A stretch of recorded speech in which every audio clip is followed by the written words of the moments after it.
Hey, all you Ethicuties and the 40% of you who have still not subscribed to the Ethicsverse, welcome to the coolest place to be every Thursday at noon Eastern. We got a real treat for you today. We're going to be talking about navigating the boardroom. There's so much anxiety that comes from those conversations, and there's so much potential for us to have more of an impact and really turn those light bulbs on. And we're going to be diving in today to talk about some great tactics.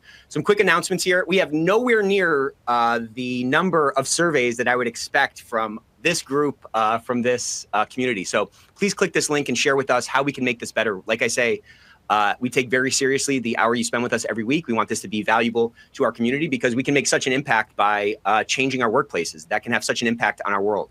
So as I go through the rest of these announcements, drop your LinkedIn URL in the chat. Take advantage of this community that we're a part of. Take advantage of this this industry that's highly collegial, and expand that network. That network is your net worth. Neither are big enough. So drop that URL in the chat and fill out that survey if you love me or the Ethicsverse. Okay. Let me tell you about some cool stuff going on. So much great thought leadership coming out. If you're not listening to podcasts and you're not feeding your mind, sharpening your saw, as they say, then you're really leaving a lot of influence and a lot of impact on the table. So do something. Read some of these books. Check out some of these great podcasts. The Great Women in Compliance podcast every single week is, on my rotation. The Two Gurus Talk Compliance, which is Christy Grant Hart and Tom Fox. They have a great podcast that's out every 2 weeks now. Definitely check that out. Tyson Avery's episode is live. He's a former chief compliance officer at Starbucks. Really interesting background. Encourage you to check out that episode. And if you like the Ethicsverse and if you like the ethics experts, please share that stuff. We want to expand the impact of these pieces of content that we're putting out. The FCPA Survival Guide is out. This is a book written by Tom Fox. Him and I did a 10-part series breaking down each of the 10 lessons from Albemarle and from SAP and ABB about how they navigated their DOJ issues. So there's a lot of great lessons in there, if only to help you build a program that's going to be better able to stand up to any regulatory scrutiny. So check that out, 10-part series and the book. And 2 weeks now, pretty much 2 or 3 weeks, we have Ethicsverse Day. So everybody is talking about Ethicsverse Day. We have a phenomenal group of folks coming. It's $250 unless you are an Ethicsverse member, and you can subscribe to the Ethicsverse for free. So there's a little hack there for you. $250. We got a ton of awesome thought leaders coming. On July 18th, we have Hui Chen, we have Kenneth Polite, we have Andrew McBride, the one and only Matt Kelly is going to be moderating a couple of panels. Melanie Sponholz is coming. Hema Lomax from the Great Women in Compliance podcast. Who am I forgetting? Lisa Beth Lentini Walker, Christy Grant Hart. So many people. It's going to be phenomenal. So it's going to be a 3-day session or a 3-session in one day. We're going to be talking about AI, all that kind of stuff. Career advancement, and then again, the keynote is going to be talking about how to reduce regulatory risk and dealing with the government. So you're going to want to come to that. Let's keep those emojis coming. We're up to 500 so far. Have not had lunch, so I need a little something to sustain me through the next hour. Hit this code today, or hit this URL. Hit this QR code, or go to ethico.com and you can sign up with this code. Super secret code that you're welcome to share with your friends. EV24 will let you get in for free. With that ecosystem, our job is to crowdsource risk intelligence at scale. We need tools that work for us. The case management tail should not wag the investigation's dog. So if you're interested in seeing what else is out there, if you have a contract expiring in the next year, please reach out to us and just see everything we've built and see what all the fuss is about. 1 year free. It's ending soon. So if you would like to explore that some more, of course, reach out to us. Today, we are giving away 5 copies of Tom Fox's new book, The FCPA Survival Guide. So keep those comments coming. Keep those questions coming. We want this always to be a very organic conversation and, again, add a lot of value to you. So with that, I'm going to pass it to the coolest guy in compliance, the one and only Matt Kelly. How's it going, Matt? Thank you very much, Nick. It is great to be here. Thank you for the very cool new avatar. I'm glad the AI gave me an upgrade. I've already sent that one off to my kids. They think I look great. We have a great session here today that we're going to talk about how compliance officers should relate to boards. I want to cover a couple of big themes there. Number one, what is it exactly that boards want to know about the ethics and compliance program, including the possibility that sometimes they don't quite know what they want to know, or maybe they're focused on the wrong things. Big theme number two, want to talk a bit about how compliance officers can cultivate their board and make sure that you are prepared with good data, a good story to tell, you know what issues you want to bring to the board, and you can keep them focused on what you think are the most important things. And how do you bridge that gap if they're thinking one thing is important, but you need to educate them on what is really important for the compliance program? And then number three, how can you help with the board when occasionally there's going to be a crisis? And what is the relationship you have? What's the reporting you're making to the board when there is a specific crisis everybody's trying to get through? What are the steps you want to take in advance to have a good relationship with the board absent a crisis? So we're going to talk about all of that in all sorts of ways. We have a couple of great speakers joining us here. First is Nick, who I see, we already know Nick, but it looks like you have a scar on your face there now from Ethics Battle Scars. Fine. Yeah, exactly. We have Judy Krieg, who is these days a partner at the law firm DLA Piper. Previously was co-head of the bribery and corruption unit at the UK Serious Fraud Office, and also had been a chief compliance officer herself at Rolls-Royce and Willis, and is a longtime compliance professional. So Judy, thank you for joining us here today. Great to have you. Are you out there, Thanks Judy? for having me, Matt. Yep, thrilled to be here. Thanks so much. And also we have Tamisha Beckett.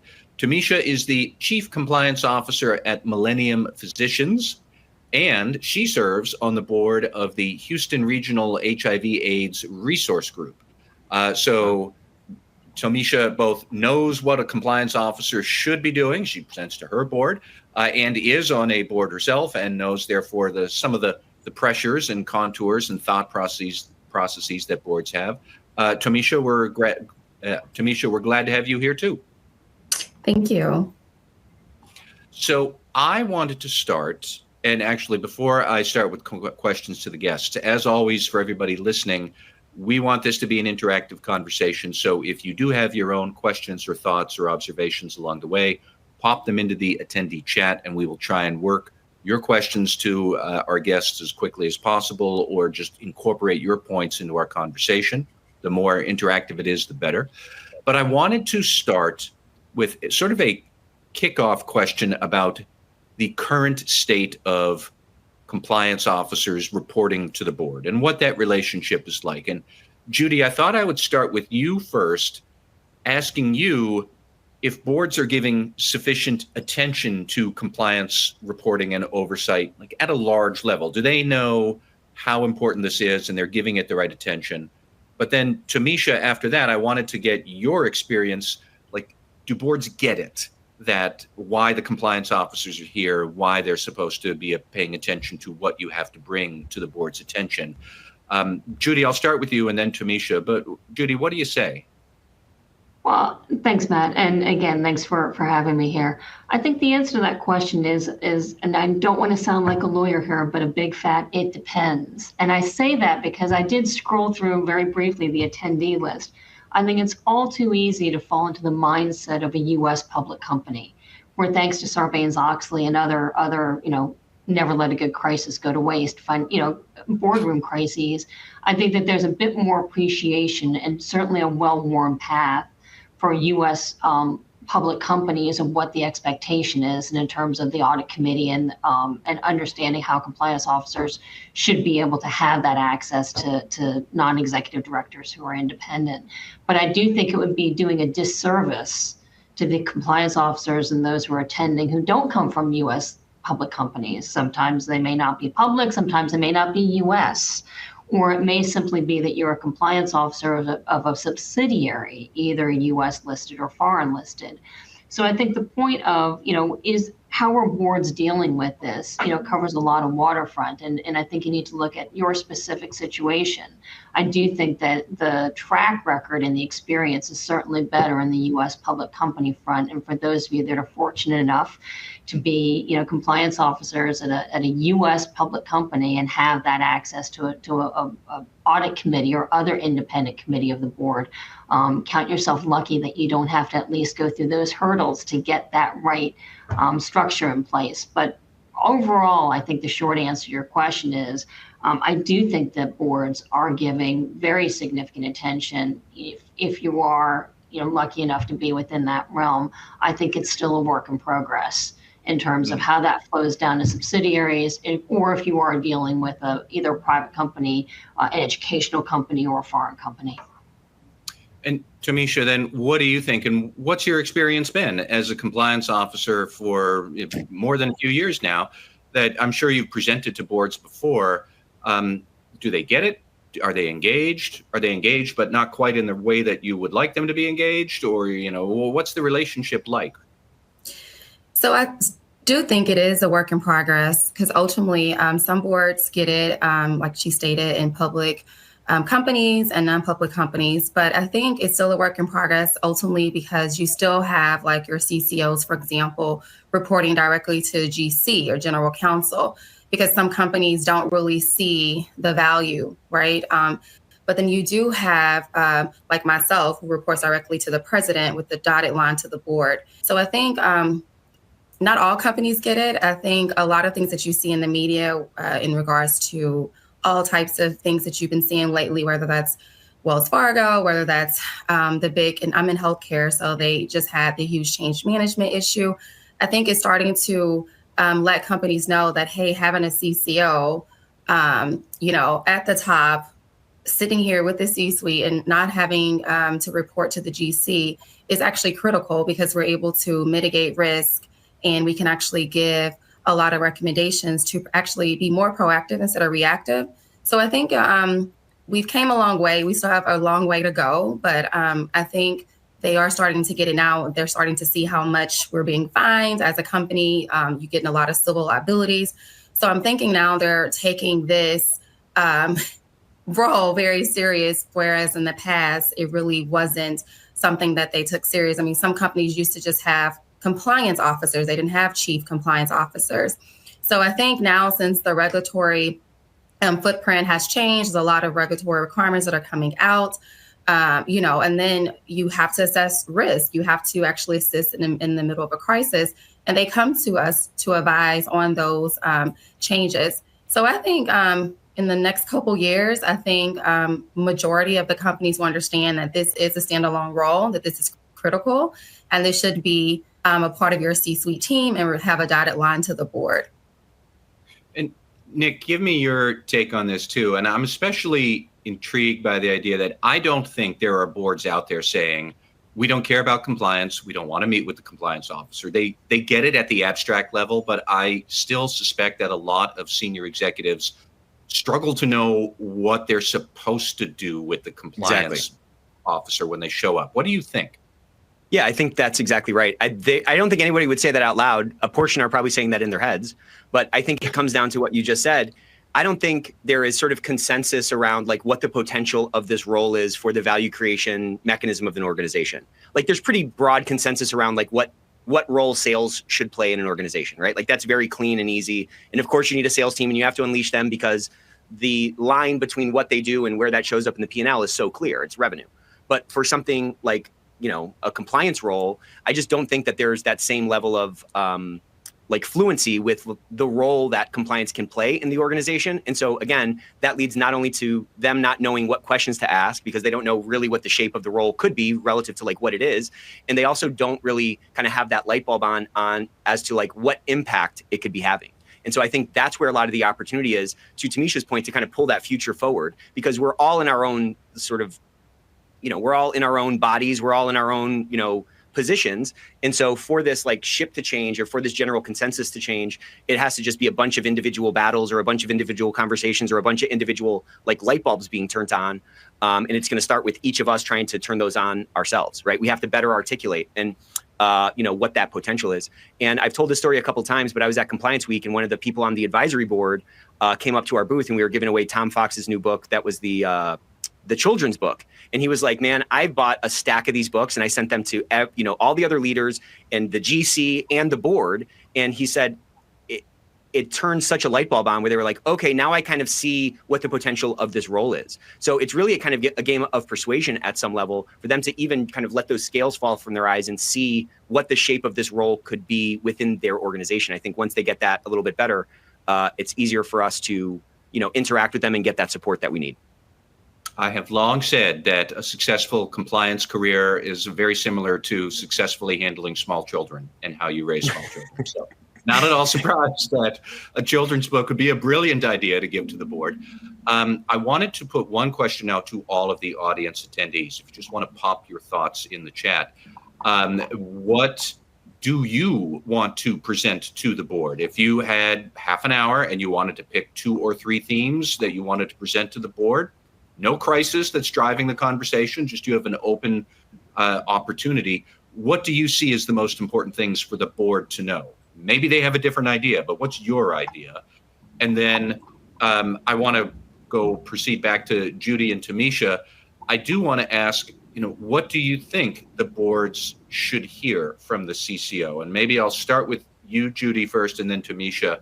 I don't know if it's performance metrics or issues or however you want to frame it, but what do you think the boards should be keeping an eye on about the ethics and compliance function at the business?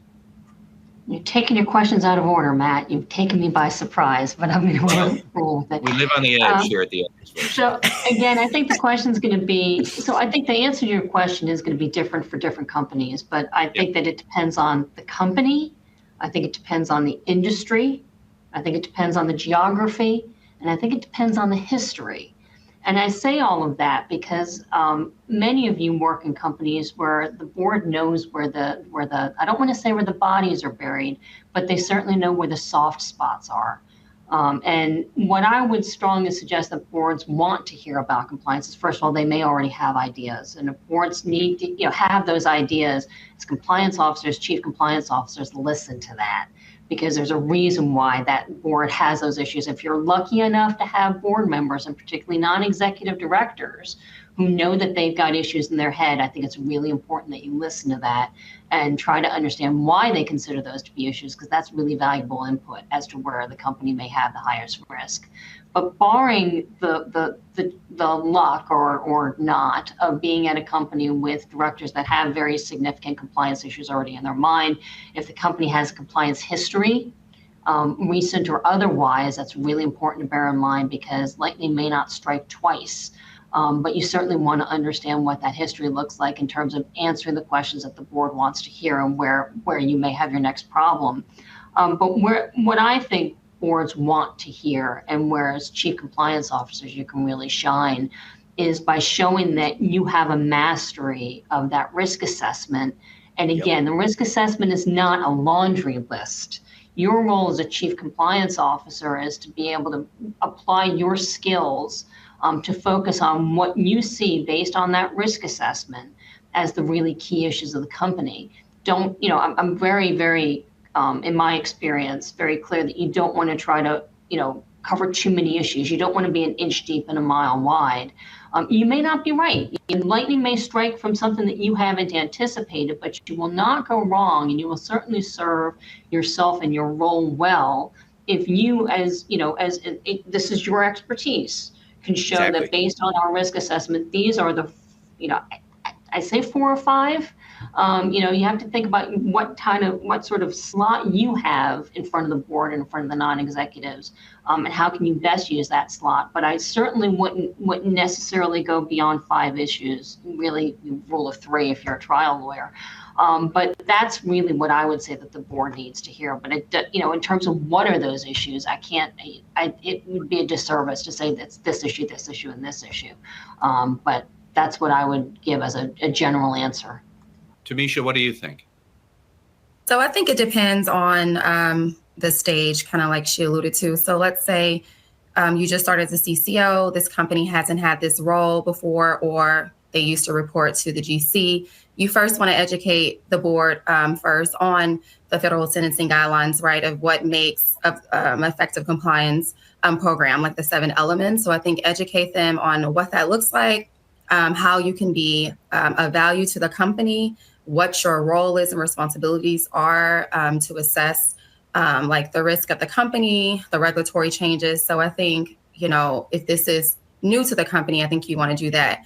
Then once you kind of go through that stage, I think kind of like she stated, for a company, of course, they care about the bottom line, right? So that's just critical. I think it's important for CCOs to understand operations. So in order to protect the company, you have to understand operations. So if you don't understand operations, then you can't really assess the risk. So what I always recommend prior to contacting the board, on the boards that I sit on, to just work with the COO closely, work with operations, understand what those projects and those risks are, like what are the priorities for the board and the company, and then work with them to identify how you can be of value to make sure that project covers all the risk and all the compliance concerns, regulatory changes. And then you present those items to the board. And that's kind of a way that you can identify like key risk areas that are of concern to the board, because you want to make sure it's a priority. Kind of like Judy stated, you can't hit every risk, but at the moment you can talk about what's a priority to the company. Another thing that I think is important outside of the priorities is to assess what are some potential key risks that could come up later. And you can find these in your auditing or whenever you're monitoring, right? So I think it's critical to say, hey, these are some potential risks. This is how I think we need to assess these things and provide key recommendations and solutions. So in a non-crisis situation, right? So I think you need to be able to identify gaps and potential loopholes and identify those. So I think they care about that because ultimately that can potential cost a financial aspect on the company in the future, right? If you're not identifying risk ahead of time. I also think they care about potential whistleblowing and any type of investigations that you might have, right? So I think those are critical because you want to actually make sure you address those issues. Because ultimately, if you're in multiple industries, you're dealing with the OIG, the FDA, the TCQ, EPA, FTC, all of these agencies. So you want to make sure that you're letting the board know, like, here are the challenges, this is what we're up against. This is how we are answering and addressing these concerns, because ultimately that leads to company reputation, company exposure, financial risk. So I think on top of the effective compliance program, they would like to know those things because those things could potentially be a huge risk to the company. And so those are things that I think people should hound in on when they're presenting to the board. It's interesting that it seems to me that we could probably present a whole long laundry list of risks to the board, but both of you have warned that that's not necessarily a good thing. I really like, Judy, your point about demonstrating a mastery of the risk assessment, and Tamisha, your point that it depends on, I guess, the maturity of the relationship you have with the board. If you're brand new, you're going to talk about some things, and if you're not, you've been there a while, you talk about other things. Both of you are really getting at developing a sense that the board can trust the CCO, knows what's going on, and will be a good partner when it hits the fan, which eventually it will, and we'll get to that later on. But I mean, Nick, maybe if you could talk a little bit about that, and really this is about convincing the board that the CCO is a good and trustworthy partner for these things that the compliance officer has to take care of. Yeah, it's a lot of a lot of it is an influence game, kind of to your point. And Judy and Tamisha kind of did a really good kind of survey of the considerations that we need to make in these different situations. But the thing that I would add is sometimes you don't know what you want. Sometimes you don't know what to ask for. And to Judy's point from before, we're put in this position for a reason. We have expertise, experience, and they're relying on this role to perform some semblance of what they think that function is supposed to do. It's our job, as I was saying before, to push the bounds of that to the extent that the scope is too small. And so it's kind of an ABC type of a scenario. Always be closing. You have to always be kind of closing, always be selling what compliance is doing and helping them to see what that potential is. And I think a way to do that is to really try to tell more stories during those presentations. So I'm not saying it needs to be a 20-minute story, but peppering in stories and anecdotes that go along with whatever data point you're talking about or whatever risk you're talking about as maybe your top 3 risks and those offsetting mitigating efforts. I think putting stories in there can really help to humanize what that impact is, because at the end of the day, most all of us have a company that is just a collective of a bunch of sort of individuals, right? So humanizing it a bit can really help open folks' eyes to what that impact can be. And then again, back to Tamisha's point, if we can also incorporate that bottom line thinking, or what matters to, the broader business, that adds a lot more credibility to the persuasion path that we're trying to walk them down. I should add that we have some great observations and suggestions from the attendees about what you would present if you had that opportunity. One person saying one program success, one area of growth, one unaddressed concern or risk. Somebody else saying structure of the program, the top 3 risks. Somebody else was talking about painting a picture, which again is more to Nick's point about telling a story. I did also want to ask, however, all of this assumes that you have 20 or 30 minutes with the board, and I'm still not sure how often that is the case. I know that there's a stereotype out there that if you're reporting to the audit committee, they've been meeting with the external auditor and the CFO for 4 hours. They're exhausted. You waltz in at 3:59 p.m. and they pretty much just say, is anybody indicted? No. Great job. See you next quarter.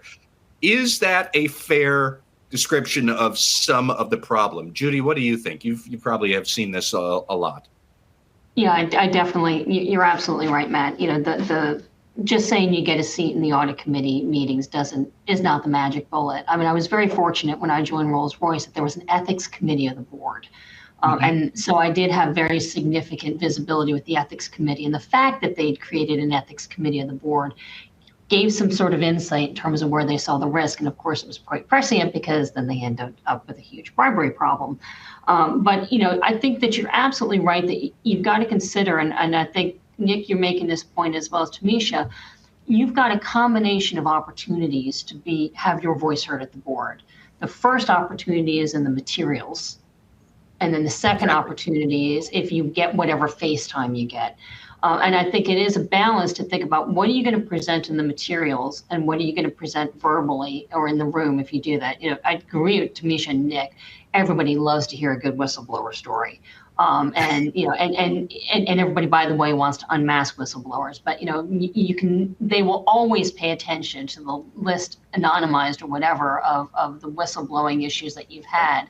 I did want to say though that when it comes to preparing board papers, you do have to keep a very close eye on the fact that those papers are not privileged. And so when you think about the balance, Nick's point is right. What you can say verbally in the room to people is just keep in mind that, whatever you put on paper is going to live on paper, whether or not, a regulator or law enforcement comes looking at you later. What happens in the room is not necessarily memorialized in the same way. And knowing the difference about how to communicate is one of the ways that you engender trust with those non-executive directors or directors and vice versa. There is an art to dealing with board papers, and I don't know if we're going to come on that later, but just bear in mind that particularly if you are reporting into the audit committee or a non-executive committee, these non-executives do not eat, sleep, and breathe your company the way that you do or the way your executives do, and they do tend to be very well qualified and smart business people or whatever their background happens to be, that there's an art to how you can engage them in a way that they can assimilate what you're saying on the page very quickly, very easily, without looking like, I dare say, an idiot that they don't remember what you said 2 board meetings ago. I liken it to, in the days before streaming, your favorite TV show, or, I didn't watch Game of Thrones, but some very convoluted TV show. At the very beginning, there'd be and here's what happened last on Game of Thrones. There's a way that you need to prepare your papers that your directors can very quickly put back in their heads whatever the narrative or the continuing engagement that you've got with them is. Exactly. Gives them the highlights in a way that doesn't put the company at risk should something come down the road later. But then how you marry that up with your verbal presentation and make the best use of whatever time you have in the room. Now, if you do have an issue, or if something does come out of those papers, they will give you the time. I have found that the time that you've got in front of the board is elastic, depending on where your situation is. But don't be afraid or take it personally if you have a written documentation, your written papers sort of given the BAU, this is where we are in the journey, or this is the update since the last session. In the room, if there's more controversial or sensitive matters to discuss, you might want to flag those up verbally. But if you get in there and there's really nothing new to report other than what's in the papers, you do need to be prepared for questions and be good on your feet. I'm sorry to say, you have to know what sits behind those papers. Correct. But it's not necessarily a bad thing if you only get on occasion, not all the time, that looks good, thanks for that, and no questions because there isn't any particular burning platform at that point.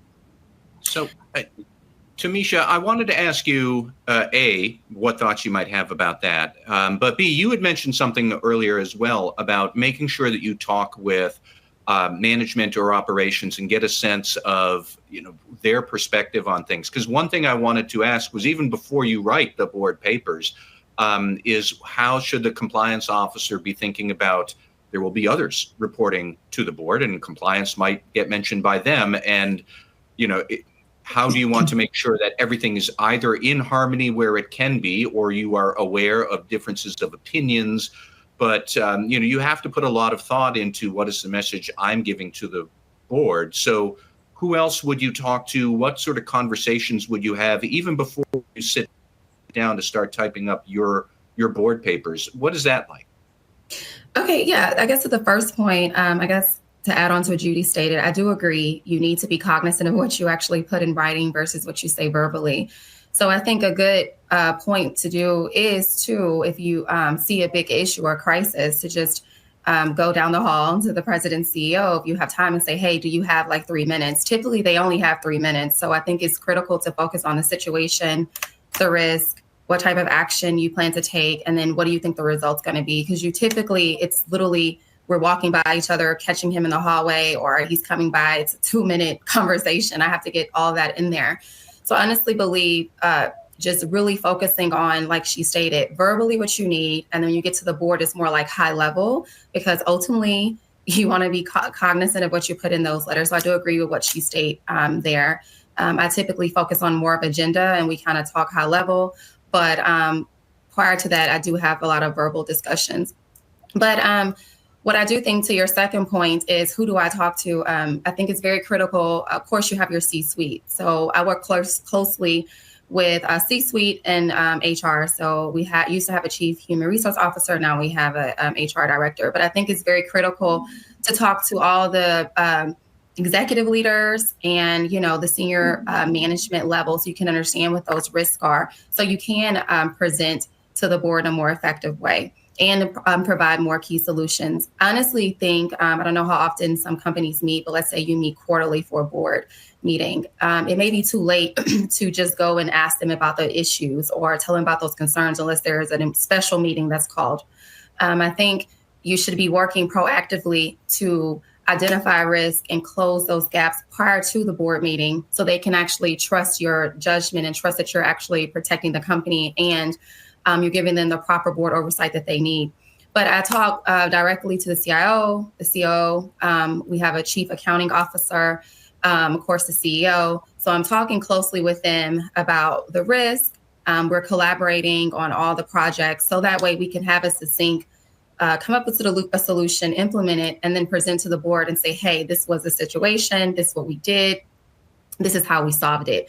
And we typically go to the board with solutions. I don't think I've ever, in like maybe 11 years, I never went to the board without a key solution. I think having a result is critical because that's what they're paying us to do. So I think it's critical to have a solution and to talk in operations, because ultimately you don't know what's going on until you break that relationship and people understand that the CCO is not a punitive role. I think a lot of times in multiple companies, people are afraid to talk to you because they're like, oh, we're going to be in trouble with HR if I come and report certain things. So you want to build the rapport with the company so people can communicate certain things, so you can communicate effectively to the board.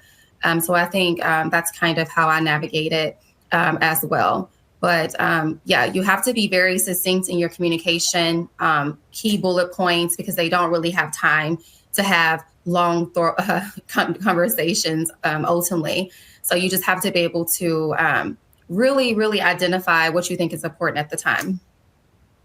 And Nick, what do you think about this? Because it's like clearly there's a lot of homework a compliance officer has to do and a lot of strategic thinking to make sure that I'm compiling the right information and then I'm going to be able to tell the right sort of story or convey the messages I think are most important. But it just sounds like a lot of prep work compliance officers need to be juggling in their heads. Yeah, I mean, preparing for a board like presentation, there's always like a lot of work for it, but the work can be, I don't know, how do I say this? Like, if you're on top of your game, it's not as much work because a lot of the backup, like Judy was saying, is kind of in your head. And I haven't seen a lot of scenarios where a board member asks a person that they think is, a credible person in the role a question, and that person doesn't have the answer, and then that person has like bad marks.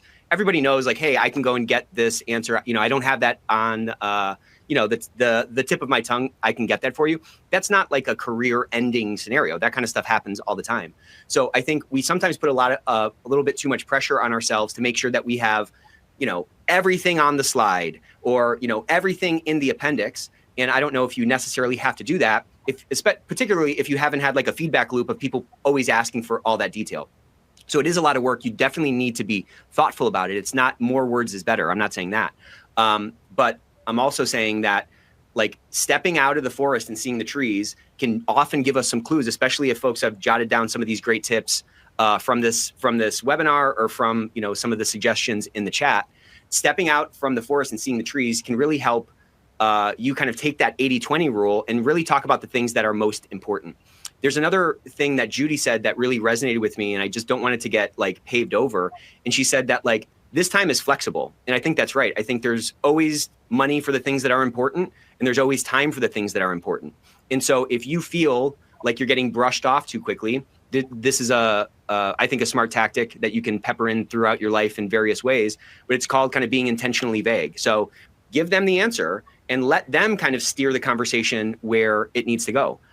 If we give them too much information, we're kind of setting ourselves up for kind of a one-way, lecture instead of that collaborative relationship building where we're kind of a part of the team and getting that feedback from these folks, getting that guidance, and ultimately getting their endorsement. So, Judy said it. I think Tamisha said it as well.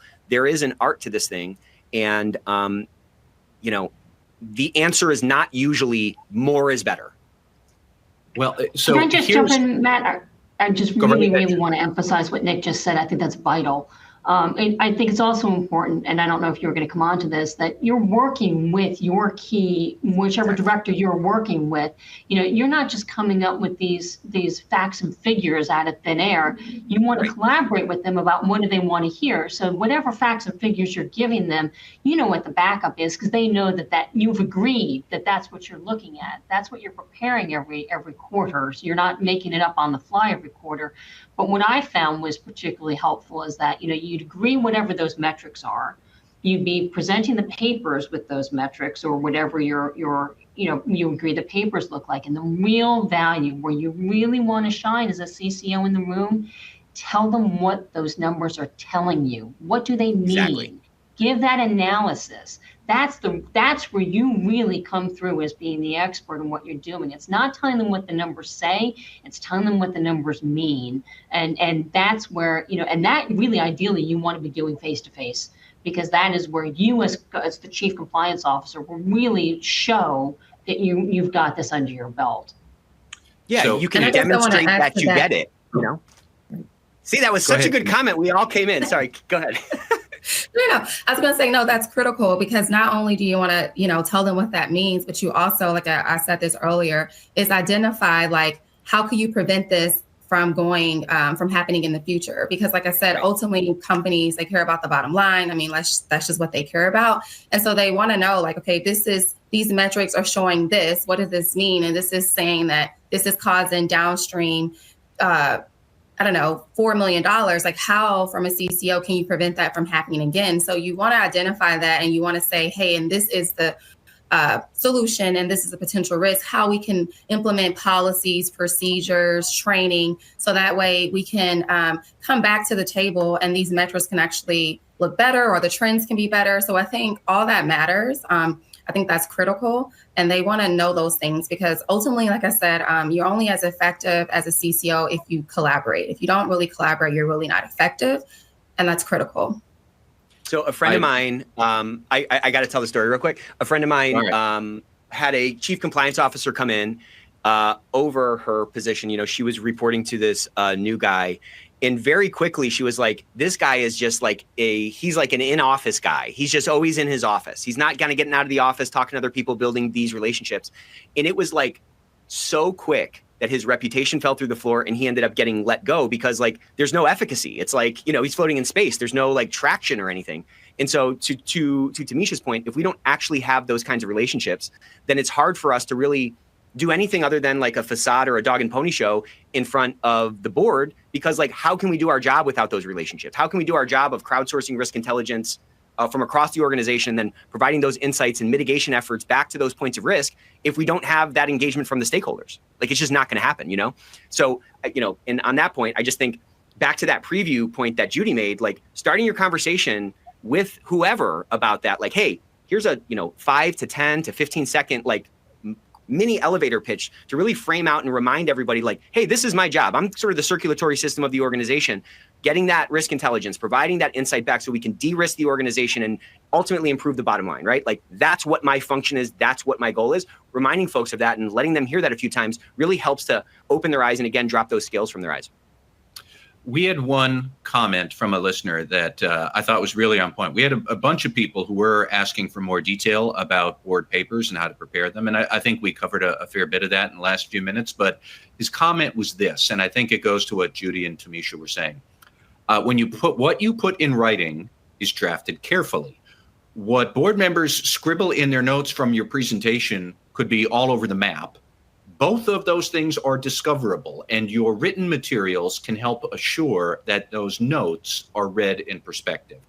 I do think that is an excellent point, and it really drives to what Judy and Tamisha had both said about you can put the numbers there, but put the right numbers and facts in to be able to then have a productive conversation. And then if they're scribbling notes about the productive conversation, ideally, maybe if an issue comes up, the notes will maybe support you, but they'll be telling a story that you want told, not portraying a company in disarray. I wanted to shift gears just a little bit, and I promised earlier we would get to what if your company has a mess that you are talking about with the board, some sort of compliance or regulatory incident, and it could be any number of things. But if we have that, if we have a crisis that suddenly you need to report to the board quickly, how does that change what you're gathering, what you're putting in notes for the board, the conversation the board is having with you? Judy, I know you've had your fair share of crises over the years. Talk to us a little bit about that. How does that change everything that we've just been saying before when everything was hunky-dory and you were talking with the board? Now what happens? Well, I'm going to come back to a point that Tamisha's been emphasizing, which is collaboration. I'm sorry to say that, you know, so I've had board level crises, if you will, both when I was in-house at Red Robin, the restaurant company in the U.S., as an in-house lawyer, not as a compliance officer, because there was no real compliance officer sort of structure for a not particularly highly regulated company. And then obviously you've heard that, you know, Rolls-Royce, there was a very significant issue. The point is that when a crisis, when a board level crisis hits, you're not going to be the only one dealing with it. Now, for better or for worse, and I know you don't have to be a lawyer to be a compliance officer, and I know that there's a lot of questions about how do chief compliance officers interact with general counsel and in-house lawyers, but you do need to expect that when a crisis hits, those collaboration steps that you took that Tamisha told you to take are going to serve you extremely well. Because if there really is a crisis that gets to the boardroom level, you are going to be one of several voices and several different, functions that are going to be feeding into how does the company best respond. Legal is definitely going to have a chair at the table, a seat at the table.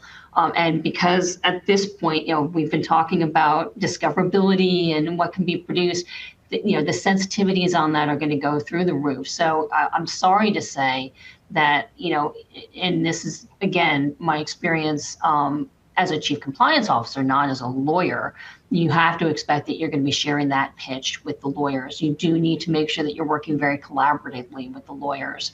And you may find that your role may not be what you wanted it to be, but you do have a very vital role to play, particularly if you've been doing everything we talked about and having your finger on the pulse of what the problem is and what the evidence is and where the problem has arisen and how to remediate it. You also have a very critical role in presenting the compliance program to whoever it is that may come in and look at what's happened. You're going to be working with your PR or your investor relations team as well, because you're going to have to worry about the publicity. You're going to be working with your HR team. Because obviously there's going to be issues around people that may have breached policy or procedure or even the law.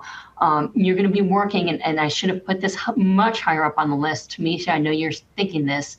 You're going to be working with the business leaders, depending on what the issue is. But you cannot leave out of the fact that this is a problem that affects the business operation. That's where the problems come from, most likely.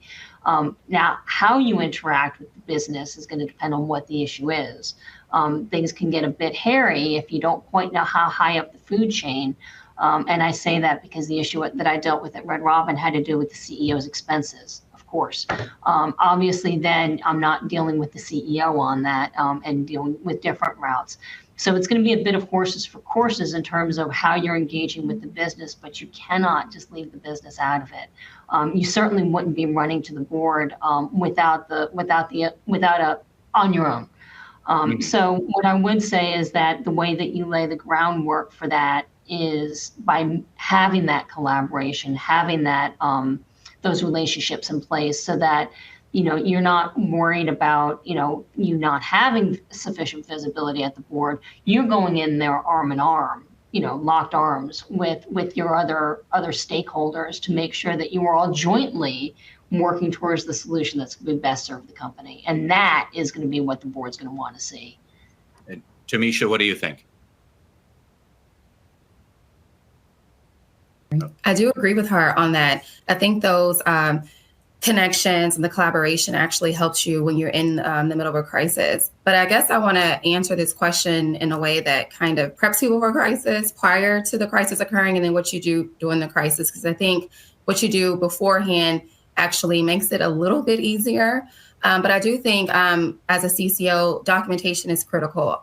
We did talk about, critical things you want to put in board papers, but you want to, when I say documentation, so in the event that something is occurring, you want to make sure you document all the corrective actions that you took. Those are critical, like how fast did you actually remediate the potential issue? Did this go on for 6 months? You want to just basically make sure you're showing that you're following, the law, the policy procedures, you're documenting those things. And then that way, when a crisis does come, depending on what the matter is, you already have a lot of documentation to assist you.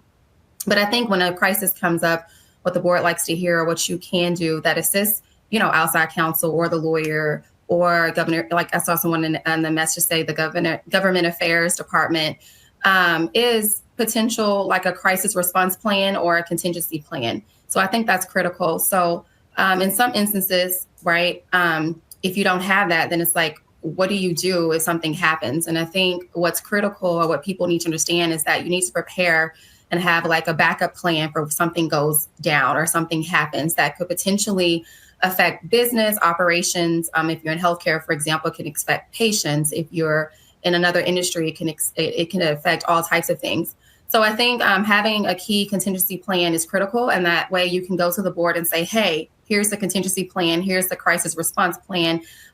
This is how we're able to manage this. And this is plan B. And because they're looking for answers, right? And I think you can't really prepare for every potential issue, but I think it's very critical to have one. And you can sit down with operations. I keep talking about this so much, but I think it's very critical to work closely with operations or your COO. But you're able to sit down and talk about, right, what are the different departments in my company? What are the potential risks of things that can go on in each department? And you need to create a contingency plan based off of that. So if something goes wrong, you have A, B, C, D. You can protect them from different risks. and you can actually come up with a quick plan. Sometimes it takes longer than normal, but I think that's how you're actually to prepare in some instances. And they also on top of that, not only that, they also want to know exactly are there any potential legal or compliance risks? So you can say, hey, I talked to outside counsel or, the chief legal officer, and this is what we've identified. But these are the solutions. So they care about all those things when you're dealing with the risk, potential crisis. But I think it's how you plan for it ahead of time. It allows you to actually be ahead. Because if you don't plan properly, you don't have the proper documentation and do like Judy stated, a good risk assessment to begin with, then when a crisis comes, you're really going to fail not only yourself but the company. I'm struck by something I heard from a chief accounting officer in a slightly different context, but still very relevant here. He said that, if we have a major material weakness in our corporate accounting and I am fighting with the external auditor in front of the audit committee about how to solve it, we've all already screwed it up. Their job, the audit committee, is to make sure they have the right people to solve the problem, not to solve it themselves. And if I can't get to that, then me or the auditor or both of us, somebody's going out the door. And I do think that's very true here, too, that it's a lot about how you work together with everybody else in the business to at least understand what the problem is and what your recommended path forward is for the board. Nick, what do you think about this and the way that how compliance functions can be challenged in these difficult moments, and when this is your big chance to shine in front of the board, but the stakes can also be extremely high? Yeah, it's kind of like endurance sports, I think. So if you show up on race day and you haven't done the work of, you haven't done the road work for the last 6 months, there's nothing you can do on that race day to finish that marathon, right? You have to drop those pennies in the jar to fill that jar up over time. And the pennies in the jar in this example is what Tamisha and Judy have been talking about, is building those kinds of relationships. Someone said in the chat here, freaking amazing comment from Charlie. He said, a crisis is not the time for the board to learn what your voice sounds like. So that pre-work needs to be done. Those roads need to be kind of paved. And then the other thing I would just kind of add is that in that moment, when you have that seat at the table, like Judy said, and you're collaborating with everybody in the midst of this crisis, you want to have your brand dialed in. You want to have your reputation dialed in. You want to be thought of at that table as somebody who's conscientious and smart, reliable, who kind of gets it. If you haven't done that work beforehand, your voice is just not going to be loud enough in many cases to get done what may need to be done. So that's the only thing I would add. I mean, this webinar has been really, really phenomenal so far. So let's finish strong. But I mean, my gosh, everything that I was going to say, Judy said, or Tamisha said. So I might just get some popcorn for these last 5-10 minutes here.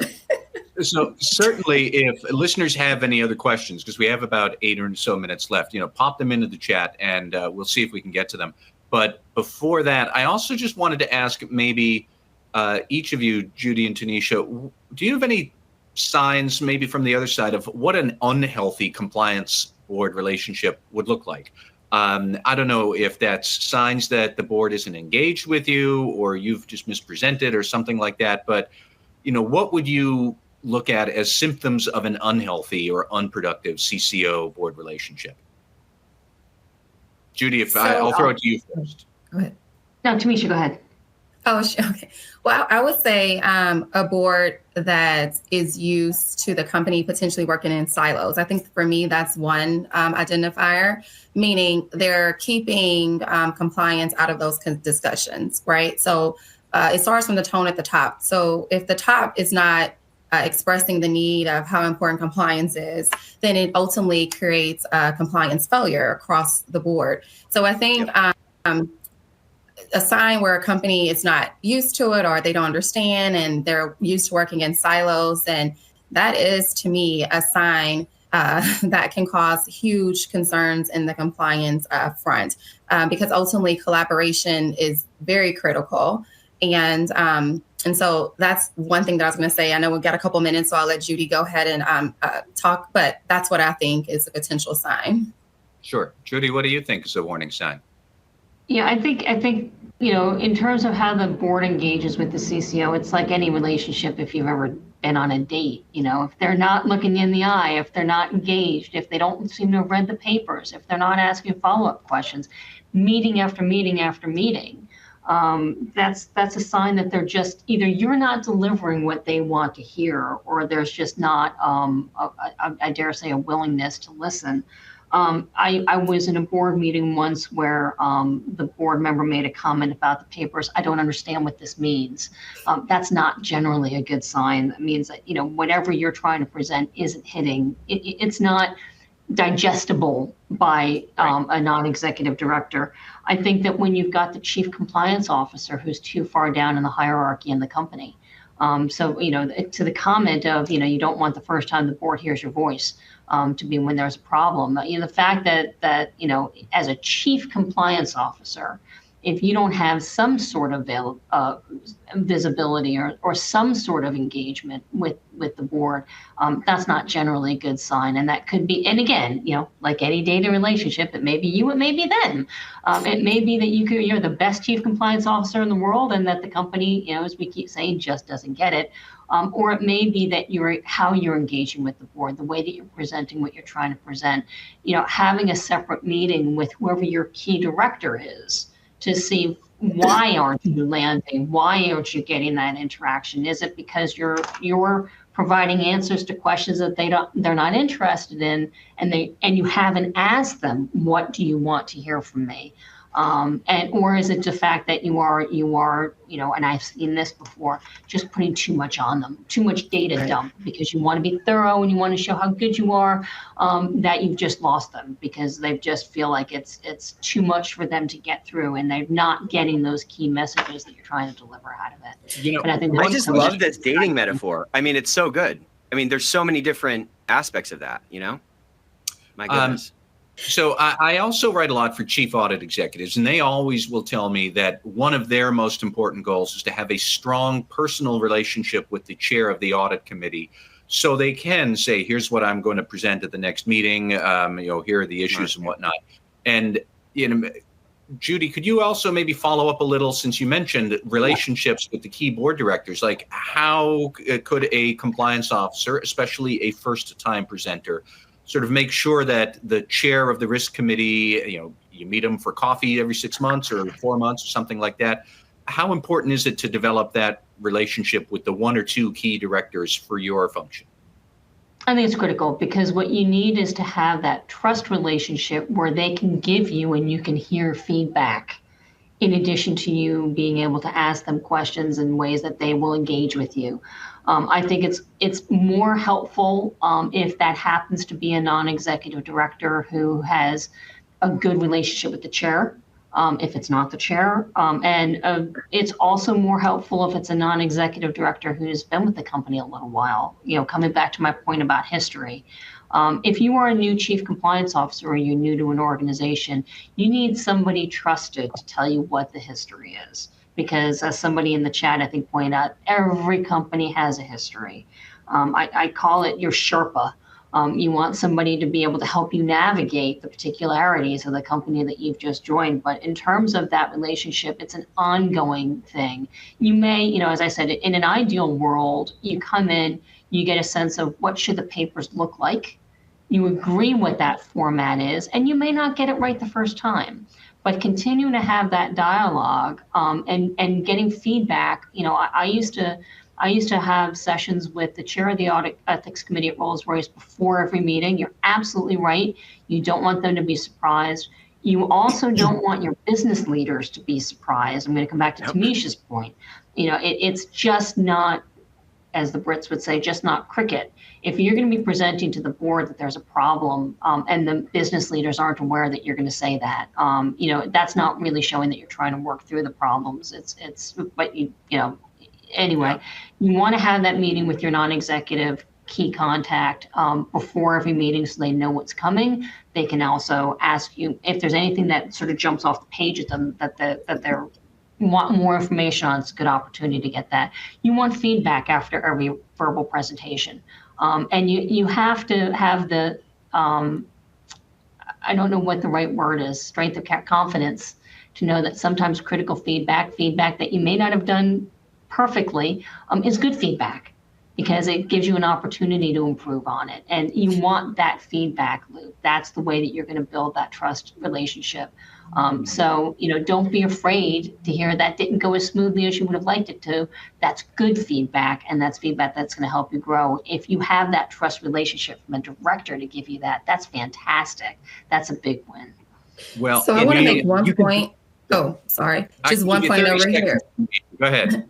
But I think ultimately to build that trust, you also need to be very responsive to certain requests. I think if they realize that you're reliable, you actually provide key recommendations and solutions. Yeah. You don't never want to go to your president or the CEO of the board and say, and then they ask you, well, what do you think? No, you should already have an answer, like an A and a B, right? An A, B, and a C. So I think that also builds trust. They know that you're smart, you're able to find the answers, and you're reliable. And I think that ultimately builds the trust. Of course, staying up to date with industry trends, having those conversations with them, then they're able to know, like, I can rely on this person and trust this person. And then it's more easier to get to that table and allow them to actually come to you for different things.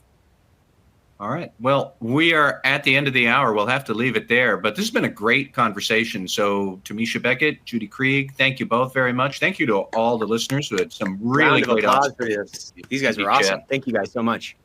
And Nick, I don't know if you had any other closing comments or want to take it home, but this has been fantastic. Closing comments are next week we'll all be celebrating freedom, so there's no Ethicsverse. The week after we have Tom Fox. We're going to be going through the FCPA Survival Guide, and then it's Ethicsverse Day. So we got some great prizes. Please share about Ethicsverse Day. Share the post on LinkedIn. Invite your friends. We want this to be a phenomenal day. One more round of applause for this amazing panel. Thank you guys so much, Matt. As always. These are some of our best, man. So hope you guys have a great holiday. Have a great rest of your week. And we'll see you in 2 weeks for the coolest place to be every Thursday. Take it easy. Thank you all.